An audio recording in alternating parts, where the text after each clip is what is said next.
What's up? Will here with Rennthusiast, my YouTube channel about Porsche ownership. Subscribers to this channel get free insight on what it's like to live with, financially support, and ultimately enjoy Porsche automobiles. If you are a 993 fanatic, then I've got great news for you because I've got a little 993 content for you today about this black 95 coupe that's sitting here to my left, your right. This car just got back to me from Atlanta, Georgia. I live in North Carolina, where I sent it down to my friends at Goldcrest Motorsports to see what's going on in the transmission. I did a video on this problem. I'll link it at the end of this video. And in that video, I talked you guys through like some noises that were coming out of what I believe to be the transmission. These guys actually did some work on this car several years back, so that's why I called them, and I'm really glad I did because they're freaking amazing.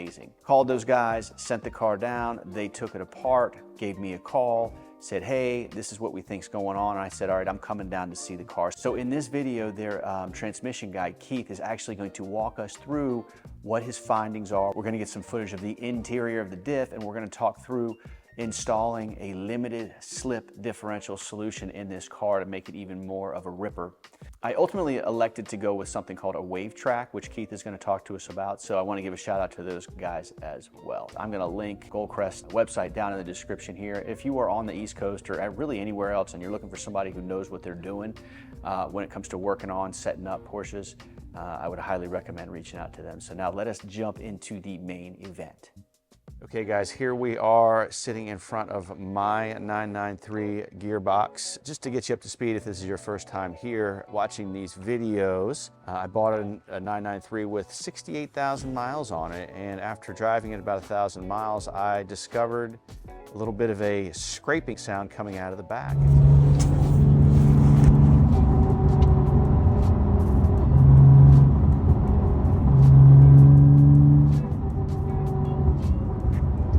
In today's video, I'm going to get my man Keith here, who is an amazingly knowledgeable transmission guy, to talk me through maybe his theories on why this thing was making noise, what the problem is.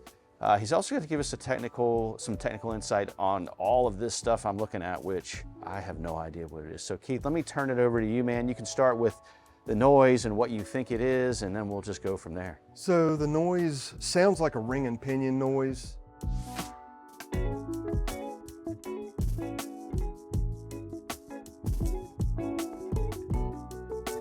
In order to know for sure, you've got to do your due diligence. So we went ahead and I pulled the gearbox out, pulled the covers off of it, made a few checks, and we can run through those checks real quick. I will give you a little bit of information about what you might want to look for if you're going to deal with this on your own. So they use what's called actually there's two of them. They're called 4-point bearings, and it controls your end play, as well as actual movement with the roller that is in front of it. So one of the things that we look for is excess play in the 4-point, which can cause you backlash problems.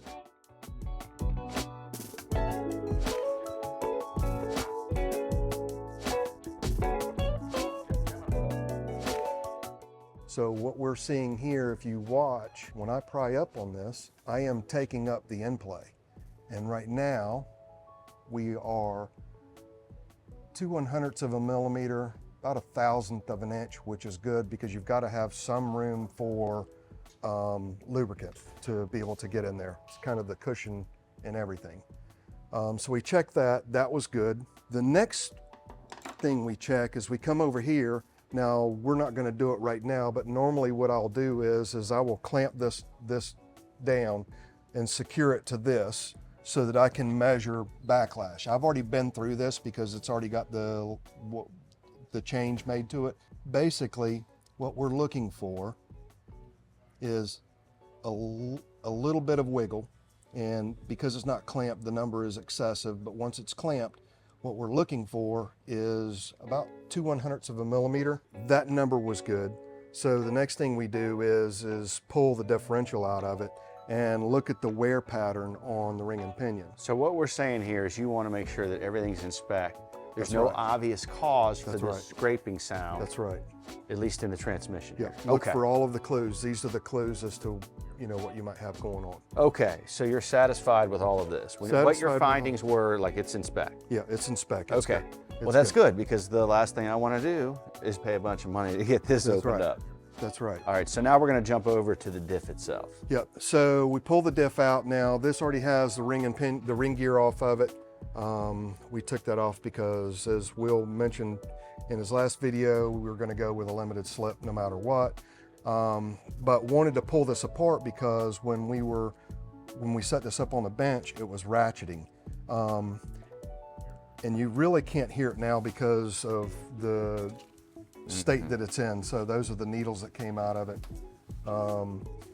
Basically, this diff, the support shaft for the side gears is worn. So we're going to show you that. There it is. And this was really the telltale sign. I mean, Steve sent me a picture of this, and I don't know much, but it didn't look like it should. So what we found was see that pitting there? Yep. And that pitting there? Yep. And there? And there is a noticeable wear pattern right here. You can feel it.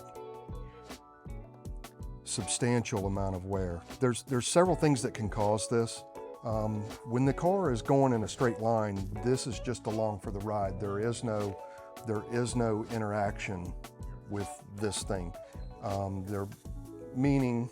So let me give you an example of that. So when you're running down the road, okay, these two are rotating together. There's no interaction there. When you have, what you can run into is where you've got an issue where you've got tires that are of a different size. Say you've run around on a spare tire for a weekend while you get a tire fixed or whatever. That's where you can wind up with accelerated wear on this. You could even run into, I've seen this before, when you deal with the Porsche N-rated tires versus a non-N-rated tire. The two different diameters of those is substantial enough to cause something like this, or even just the use of non-N-rated tires. You would mention too, even like, you know, when they actually put it together, there could have been some rust in there, right? Yeah, it could have been a speck of rust. You just never know. Well, that's the problem with this, man. It's such a mystery, right? It is. I mean, you have to do your due diligence to figure out, you know, what you've got going on, and you may never know really what caused it. Yeah, in this case, probably never will. Yeah. Well, let's just hope it doesn't happen again. And so, guys, you know, talking to these folks over here, we feel like this is the right solution. And just for the record, like a lot of my viewers say, oh, you're so OCD, you should have just lived with the noise. I mean, the noise is one thing, but to me, this is my third 993. I know what it should sound like, and it wasn't, something was off, and I didn't want it to get worse.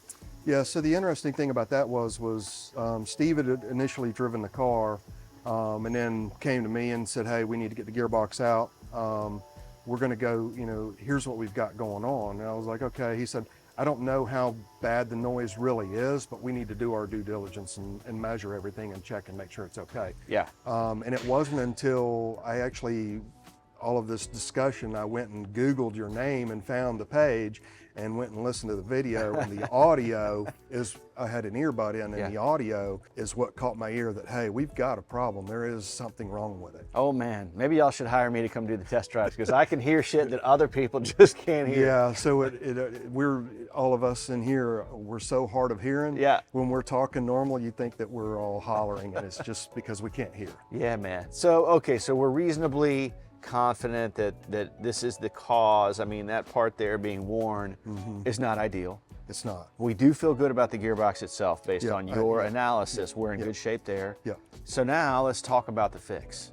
Yep, so what we're going to do is we have, and it's actually installed, and we'll pull that out. So we're putting in a wave track, which is going to be a fantastic diff for this situation.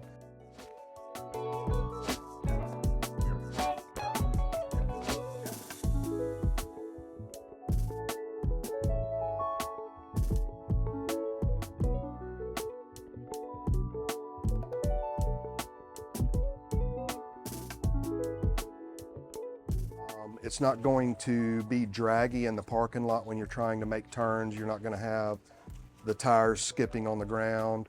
You're not going to be hearing noise out of it that you would get with a customary limited slip that's set up tight. And that's a limited slip. That's a standard limited slip. That's a G50 limited slip that could be used in that gearbox. Okay. Yeah, I didn't want that skittering about. I mean, I've had a car that did that, and it's for my use. It just doesn't make sense. Yeah. Some people that's an issue, you know, and I understand it. I get it. Yeah. You know, it's not something, if you're out on, you know, you taking your wife to dinner, it's not something you want to listen to. Yeah. So. Well, and that goes to, before we jump into the wave track, I mean, you know, what I did was I shared with Steve my kind of use, what I want to do with my car, and it's a lot of switchback driving in the mountains. That's when it gets spirited, but outside of that, it's an around town errand runner. And that's why I wanted something that would be fun, but I also wanted it to be tame enough where it was livable and it didn't change the character of the car. Yeah. And so you guys recommended this wave track. This is a diff that we use in that project. It's fantastic for the application. Again, they're not noisy, they're not grabby, they just work. You know, they're kind of silent, work quietly behind the scenes, and they do what they need to do when they need to do it. And so there's not noise either, right? Because I've had a couple limited slips in the past, probably 3 or 4 of my cars have had it, and you know, it's fine, but it just makes extra noise, which you can live with, but it is there. Yep, yep, yep. Okay, so this will be quiet.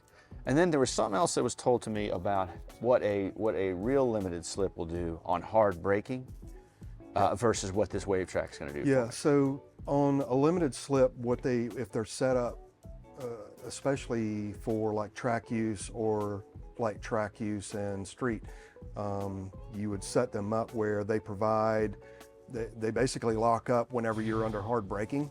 That provides straight line rear end stability so that the rear end of the car isn't dancing all over the place, which can be a problem, especially at, you know, your tracks. Road Atlanta is a big one. It's known for that.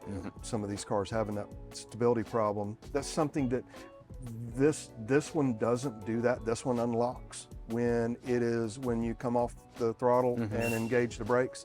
It just physically unlocks. So it's not something that you would necessarily want to use for a racetrack, but for the street, it's fantastic. Yeah, okay.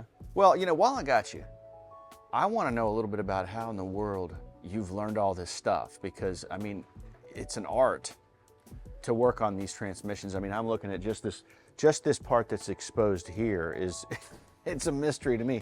So like, what's your background? How'd you get here? So my background is, I started actually as a young kid. I grew up in this business. I've spent a lot of years with several different brands.